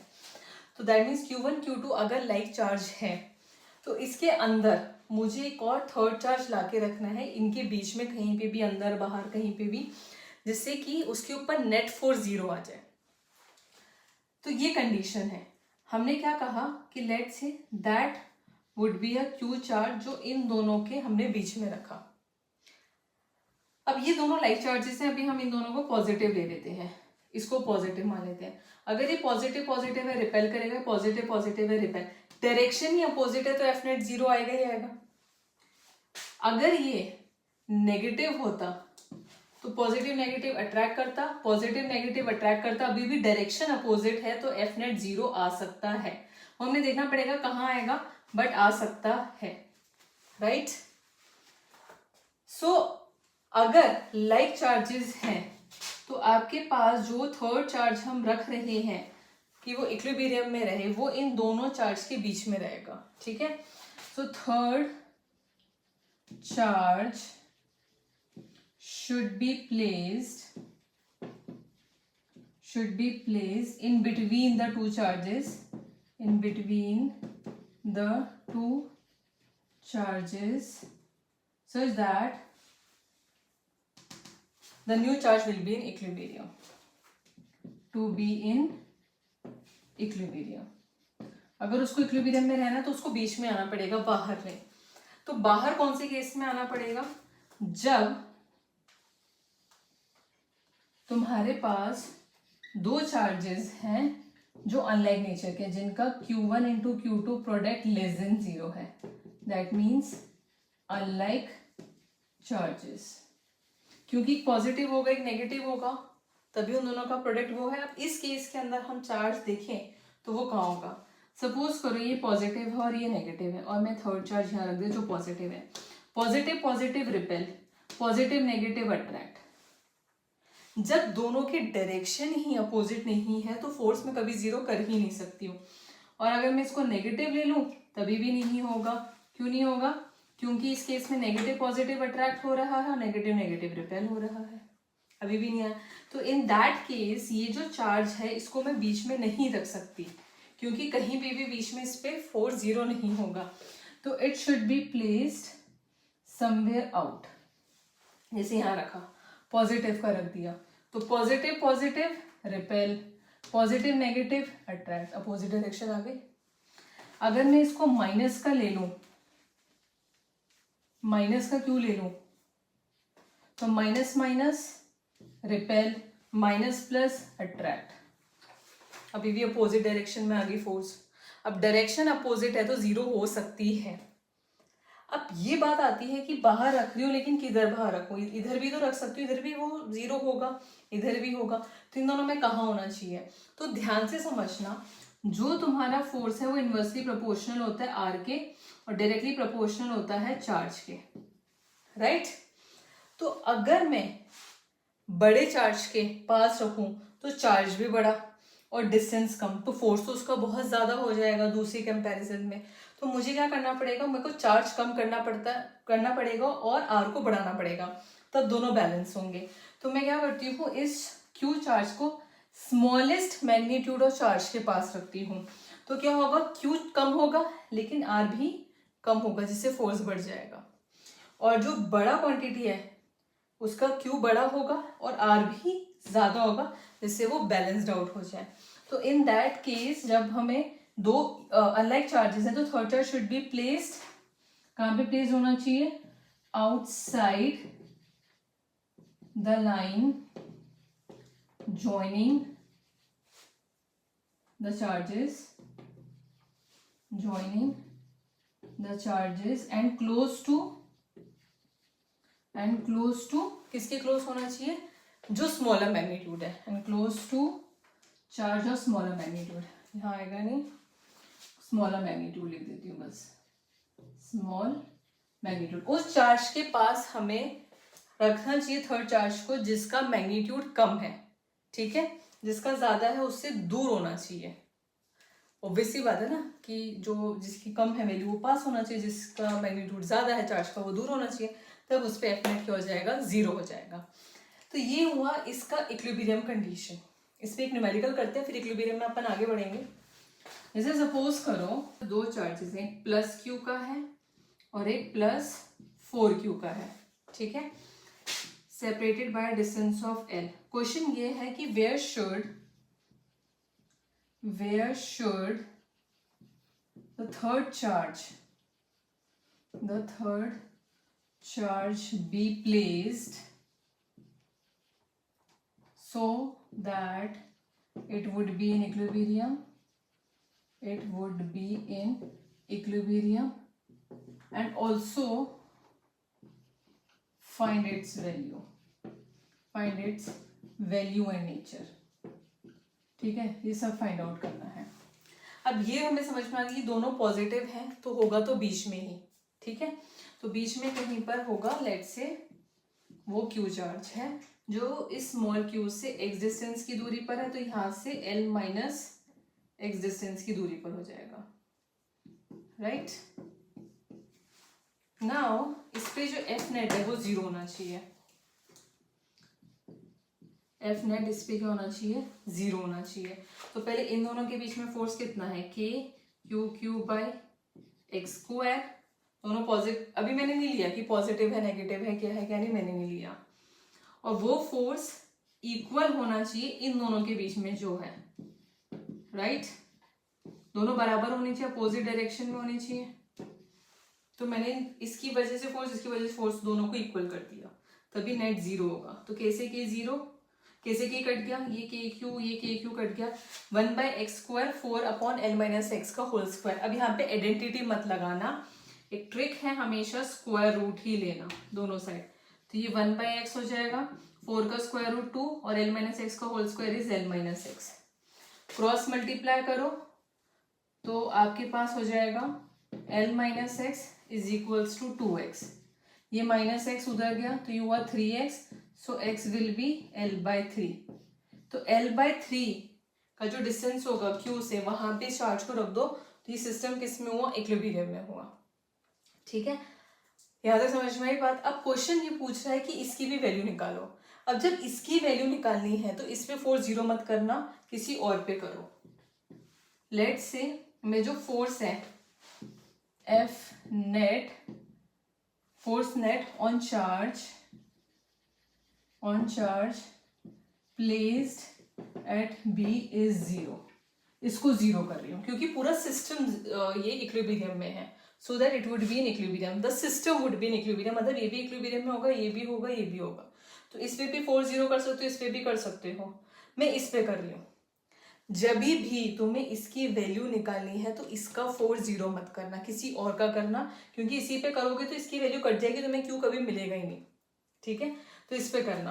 अब सबसे पहले ए की वजह से इस पे फोर्स है के क्यू इंटू 4q अपॉन में एल स्क्वायर प्लस इसका फोर्स। डायरेक्शन अपोजिट और उसका मुझे नहीं पता, इस वजह से मैं अभी, क्योंकि इसका नेचर नहीं पता, इसका वो नहीं पता मुझे मैग्नीट्यूड, तो मैं अभी फोर्स निकाल के सीधा जीरो कर रही हूँ। एल माइनस एक्स का whole square is equals to zero. Net force को मैंने क्या कर दिया, जीरो कर दिया। Now X is L by three, L minus L by three is 2l by three, तो के क्यू 4q अपॉन में एल स्क्वायर, ये उधर भेज देती हूँ माइनस का, के क्यू 4q अपॉन में एल माइनस एक्स, एक्स की जगह एल बाई थ्री रखा, 3l minus L 2l by three, that is 4l square और ऊपर गया 9। क्लियर हो गया ना। एक्स की जगह क्या रखा है, L by three, L minus L by three करोगे तो 2l बाई थ्री होगा, उसका स्क्वायर करोगे 4l स्क्वायर बाय 9। अभी सेल स्क्वायर से एल स्क्वायर कैंसिल हो गया, के से के, ए क्यू से ए क्यू कैंसिल हो गया, इस 4 से ये 4 कैंसिल हो गया, तो ये क्यू बचा, तो दैट मीन्स इस कैपिटल क्यू की वैल्यू क्या हो गई, माइनस ये 4 ऊपर गया 4q और 9 नीचे आ गया, तो दैट मीन्स वो नेगेटिव का होना चाहिए, नेचर नेगेटिव है, और उसका मैग्नीट्यूड क्या होना चाहिए, 4/9 टाइम्स ऑफ q। तब ये तीनों के तीनों इक्विलिब्रियम में होंगे, पूरा सिस्टम इक्विलिब्रियम में होगा। ठीक है, और ऑब्वियसली बात है इसकी वैल्यू निकालने के लिए हमें इसको जीरो करना जरूरी है, क्योंकि हमें सिस्टम को इक्विलिब्रियम में करना था, सिर्फ इसको नहीं। ठीक है, सो ये एक क्वेश्चन है तुम्हारा इक्विलिब्रियम में, जब आपके पास सारे के सारे चार्जेस एक लाइन पर हो। इक्विलिब्रियम में और भी चीज होती है कि आपका इक्विलिब्रियम कई बार स्टेबल, अनस्टेबल और न्यूट्रल होता है, तो उसको भी हमें समझना जरूरी है। तो अब हम नेक्स्ट जो चीज समझते हैं वो स्टेबल, अनस्टेबल और न्यूट्रल इक्विलिब्रियम को समझते हैं।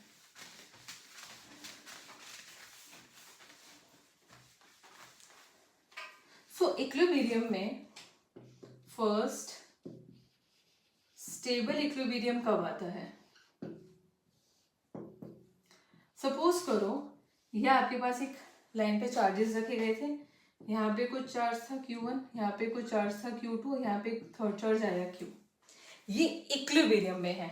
अब स्टेबल है या नहीं है वो समझते हैं। उसके लिए क्या होगा, चार्ज को उठाओ, थोड़ा आगे मूव करो, आगे मूव करने पे इस पे कुछ फोर्स तो लगेगा, क्योंकि यहाँ पे फोर्स जीरो है, यहाँ फोर्स लगेगा, लेकिन फोर्स ऐसा लग रहा है कि इसको वापस अपनी ओरिजिनल पोजीशन पे ले आए, ये इसको इधर शिफ्ट करा, वापस अपनी ओरिजिनल पोजीशन पे ले आए। एक्स अलोंग में करो, वाई में करो, जेड में करो, हर डायरेक्शन में इसको मूव करवाओ। अगर उस टाइम उस पर ऐसा फोर्स लग रहा है कि वापस उसको ओरिजिनल पोजीशन पे खींच के ले आया, तो वो स्टेबल है। ठीक है, तो स्टेबल इक्विलिब्रियम कब होगा, when the object returns to its original position after being disturbed। ठीक है, तो वो स्टेबल इक्विलिब्रियम में हुआ। सिमिलरली अनस्टेबल इक्विलिब्रियम में कब होगा, जब वो कभी वापस नहीं आएगा, दूर भाग जाएगा। जैसे मैंने इसको मूव करवाया, इसको मैंने इस क्यू को आगे मूव करवाया, पीछे आने की बजाय वो और आगे चला गया, उसमें फोर्स ऐसा लगा कि उस साइड लगा कि वो आगे तरफ चला गया, then in case that case it is an unstable equilibrium. So when the object continues to move in disturbed direction, जिस डायरेक्शन में डिस्टर्ब करो उसी डायरेक्शन में वो मूव करता रहे, then it is in unstable equilibrium. ठीक है, और नेक्स्ट आता है तुम्हारा न्यूट्रल। न्यूट्रल के अंदर जब हम उसको डिस्टर्ब करते हैं तो ना तो वो पीछे आता है ना आगे जाता है, वो अपनी ही जगह पे रहता है। तो third is neutral equilibrium when the object remains at rest after being disturbed।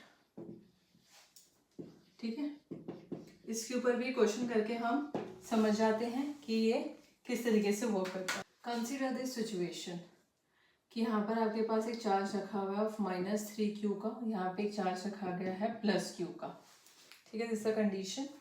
अब आपसे पूछा गया है where should a third charge q should be placed to be in equilibrium, okay. फिर आपसे पूछा गया है कि nature of that charge, nature of charge बता दो, मैग्नीट्यूड नहीं, बस नेचर पूछा, पॉजिटिव है या नेगेटिव है। और तीसरा ये पूछा कि is the system stable equilibrium और नॉट, ठीक है। तो इस चीज को ध्यान से समझना। आपके पास क्या है, ये दो चार्जेस है, -3q और एक +q। पहले तो दोनों अपोजिट नेचर के हैं, तो चार्ज जो थर्ड होगा वो बाहर ही जाएगा। किसके पास जाएगा, छोटे वाले के, मैग्नीट्यूड पे जो ये 3q है बड़ा है, q वाला छोटा है, तो इस साइड रखा जाएगा कहीं पर। तो फर्स्ट वाले का आंसर है where should a third charge to be placed, कहाँ पे रखा जाएगा, राइट में। तो इसका आंसर क्या हो गया, सीधा सीधा राइट, ठीक है। Next is nature of charge. तो आप नेचर ऑफ चार्ज कर लेते हैं जिसमें पूरा का पूरा सिस्टम इक्विलिब्रियम में हो, ठीक है। तो पहले मैंने इसको पॉजिटिव लिया, positive repel, fine, positive negative attract हो सकता है, क्योंकि देखो मेजरली आपको डायरेक्शन से भी काफी ज्यादा समझ में आ जाएगा। अगर डायरेक्शन अपोजिट है तो हम कह सकते हैं कि हाँ वो इक्विलिब्रियम में होगा, राइट। कहाँ होगा फिर वो हम कैलकुलेट कर सकते हैं। अब इधर देखिए तो ये प्लस रिपेल, ये प्लस अट्रैक्ट, ओ दोनों की सेम डायरेक्शन होगी तो किसी कीमत पे भी इक्विलिब्रियम में नहीं आएगा। सिमिलरली इसको देखिए तो माइनस प्लस अट्रैक्ट,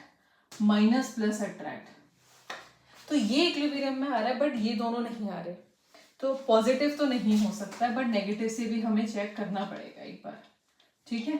तो this is how you check, और सिस्टम है तो फिर हमें सभी देखना है।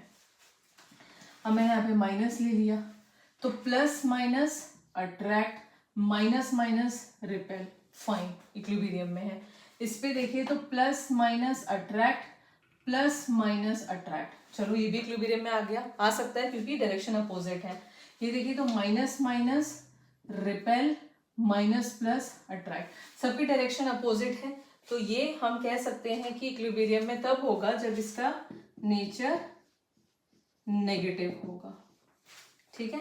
अब ये देखना है कि इज द सिस्टम इक्विलिब्रियम और नॉट। इक्विलिब्रियम के लिए हमें क्या करना पड़ता है, चार्ज को थोड़ा सा मूव करना पड़ता है। अगर वो वापस अपनी जगह पर आ गया तो स्टेबल है, वरना अनस्टेबल है। तो ये Q है। अब यहाँ पे -Q का चार्ज रखा। अब इसको मैंने क्या करा, थोड़ा सा शिफ्ट करके, यहाँ पे इक्विलिब्रियम में था, यहाँ ले आई, ठीक है। तो हुआ क्या, माइनस रिपेल, ये प्लस का प्लस माइनस अट्रैक्ट, डिस्टेंस कम है तो इसको अपनी तरफ खींचेगा तो ये आ जाएगा, यहाँ तो स्टेबल है। लेकिन हम सिर्फ एक पोजीशन पे नहीं, हमें हर जगह पे देखना पड़ेगा। तो हमने एक बार इसको यहाँ पे भी खिसकाया। अब माइनस इसको इधर रिपेल करा है और ये प्लस माइनस अट्रैक्ट करा है, अभी भी इधर की फोर्स ज्यादा होगा क्योंकि डिस्टेंस कम है, तो इसको और अपनी तरफ खींचेगा। दैट मीन्स इस सिचुएशन में वापस अपनी पोजीशन पे वापस यहाँ जाने की बजाय ये इधर आएगा। क्यों आ रहा है, क्योंकि ये वाला फोर्स ज्यादा है, डिस्टेंस कम होता जा रहा है, फोर्स बढ़ता जाएगा इन कंपैरिजन टू दिस, तो ये इधर की तरफ शिफ्ट हो जाएगा, राइट। वापस अपनी ओरिजिनल पोजीशन पे नहीं जाएगा। तो सिस्टम में स्टेबल इक्विलिब्रियम और नॉट, तो ये जो है तुम्हारा स्टेबल नहीं है, एक अनस्टेबल इक्विलिब्रियम है। हर डायरेक्शन में उसको शिफ्ट करो, और हर डायरेक्शन में शिफ्ट करने के बाद चाहे एक्स एक्सिस आगे पीछे, वाई एक्सिस आगे पीछे, जेड एक्सिस आगे पीछे, हर डायरेक्शन में अगर वो अपनी पोजीशन पे आ रहा है, ओरिजिनल पोजीशन पे, only then it is in equilibrium, otherwise sorry stable equilibrium, otherwise वो अनस्टेबल है। और अगर रुका हुआ है, मूव नहीं करा, तो वो न्यूट्रल है, okay. So next last property हम कर रहे हैं इस वीडियो की। इसके बाद जो न्यूमेरिकल्स है सीबीएसई बेस्ड, वो मैं नेक्स्ट वीडियो में दिखाऊंगी। उसके बाद हम एक जेईई बेस्ड वीडियो रिलीज करेंगे and then NEET based, okay. Lecture की स्टार्टिंग में मैंने तुम लोगों को बोला था कि जो कूलम्ब्स लॉ की फॉर्मूला है F, वो है K Q1 Q2 by R square, and where this K is written as 1/4 pi epsilon naught Q1 Q2 by R square. जिस दर एप्सिलॉन नॉट को मैंने परमिटिविटी ऑफ फ्री स्पेस बताया था, मैंने ये भी कहा था कि ये मीडियम के साथ चेंज होता है, ठीक है। तो कैसे चेंज होता है वो अब हम समझते हैं। देखो, जो फोर्स इलेक्ट्रोस्टैटिक फोर्स है या दो चार्जेस के बीच में जो इंटरेक्शन है वो सबसे ज्यादा कब होगा, जब दो चार्ज वैक्यूम में है, जहाँ पे कोई हिंड्रेंस कोई रेजिस्टेंस कुछ प्रेजेंट नहीं है। लेकिन हम उसको जैसे मीडियम में लें, एयर में, वाटर में या कहीं और, तो वो फोर्स की वैल्यू जो है वो डिक्रीज होती है। कैसे होती है वो अभी हम समझेंगे। जैसे जो फोर्स है वो वैक्यूम के अंदर मैक्सिमम है, which is 1/4 pi epsilon not permittivity of free space Q1 Q2 by R square, ठीक है। अब इसी फोर्स, इसी सिस्टम को मैं किसी मीडियम में रख दूं, कोई भी मीडियम, XYZ, ऑयल, वाटर, किसी में भी, तो इस टाइम पे ये 4 पाई एप्सिलॉन होगा Q1 Q2 by R square, where epsilon is your absolute permittivity या permittivity of any medium, permittivity of any medium, जिसकी वैल्यू अलग अलग होती है। देखो, जैसे तुम रिफ्रैक्टिव इंडेक्स पढ़ते थे लाइट के अंदर, कि लाइट की स्पीड डिक्रीज हो जाती है जब वो दूसरे मीडियम में आता है, वहां पर हम एक डिफाइन करते थे नीटा, जिसको हम रिफ्रैक्टिव इंडेक्स कहते हैं। वो ही सेम सिनेरियो यहाँ पर है, ठीक है। तो अब हम क्या करें, इस फर्स्ट और सेकंड इक्वेशन को डिवाइड कर देते हैं। Divide equation 1 and 2।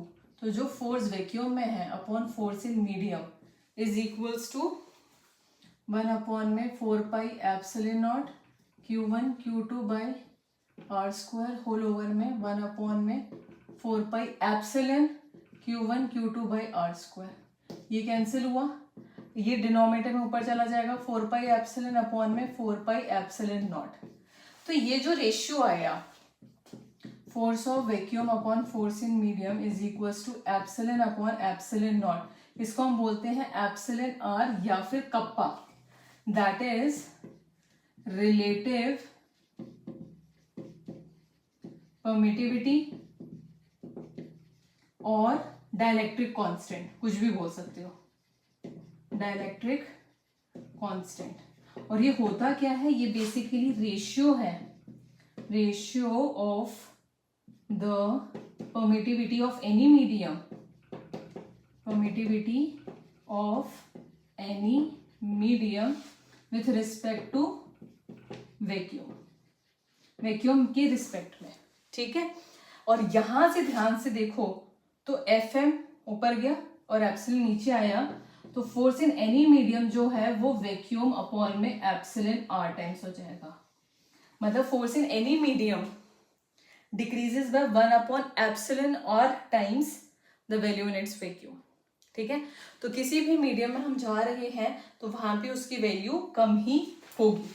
तो दिस एप्सिलॉन R जो है वो अलग अलग उसमें अलग अलग रहता है। जैसे कि वैक्यूम में ये मैक्सिमम है, वैक्यूम में इसकी वैल्यू 1 होती है, क्योंकि दोनों एप्सिलॉन एप्सिलॉन नॉट होके कट के 1 हो जाएगा। एयर में इट्स वेरी क्लोज 1.0054 समथिंग होती है, ठीक है। अगर हम वाटर की बात करें तो 80-81 ऐसी कुछ होती है, 80। और मेटल्स की बात करें, कंडक्टर्स की बात करें, तो उसकी इनफाइनाइट होती है, ठीक है। इसको हम डिस्कस करेंगे आगे जब हम कंडक्टर्स, कैपेसिटेंस वगैरह पढ़ेंगे नेक्स्ट चैप्टर 2 में, उसमें इसी यूनिट का जो सेकेंड चैप्टर है उसमें। बट हमें क्या समझ में आया कि force in any other medium than vacuum decrease हो जाएगा, ठीक है। कितना होगा, 1/एप्सिलॉन R टाइम्स।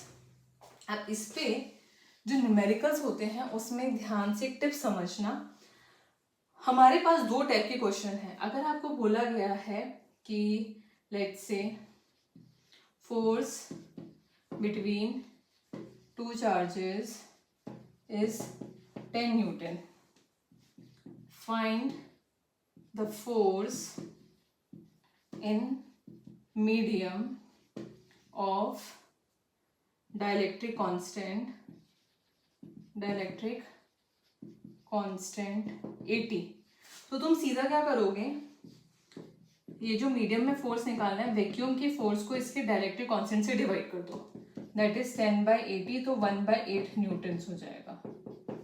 अगर डाइलेक्ट्रिक कांस्टेंट है तब तुम्हें सिर्फ वैक्यूम में जो फोर्स है वो निकालना और उसको एप्सिलॉन आर से डिवाइड करना है। बट अगर तुम्हें क्वेश्चन में एप्सिलॉन गिवन है, ठीक है, तब सीधा डिवाइड नहीं होगा। अगर आपको गिवन है the permittivity of any medium is this, तब आपको जो फोर्स निकालना है वो 1/4 एप्सिलॉन की वैल्यू रखनी पड़ेगी।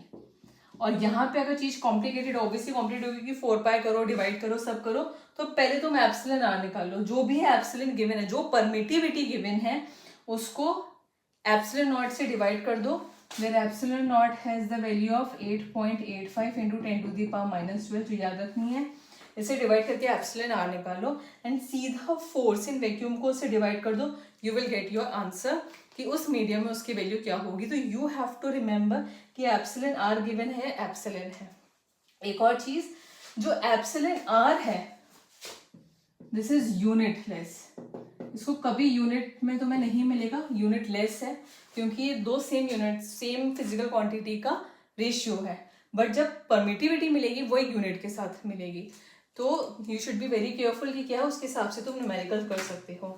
सो आज की क्लास जो थी वो पूरी कंसेप्ट बेस पे थी। नेक्स्ट क्लास में मैं सीबीएसई रिलेटेड सारे न्यूमेरिकल कंसेप्ट बेस्ड क्वेश्चन करेंगे, सिर्फ और सिर्फ न्यूमेरिकल्स एंड क्वेश्चंस पे ही हमारा फोकस होगा पूरे लेक्चर में। उसके बाद वाले वीडियो के अंदर हम जेई के बारे में लाएंगे सारे कॉन्सेप्ट्स एंड न्यूमेरिकल्स, एंड उसके बाद हम नीट पे फोकस करेंगे।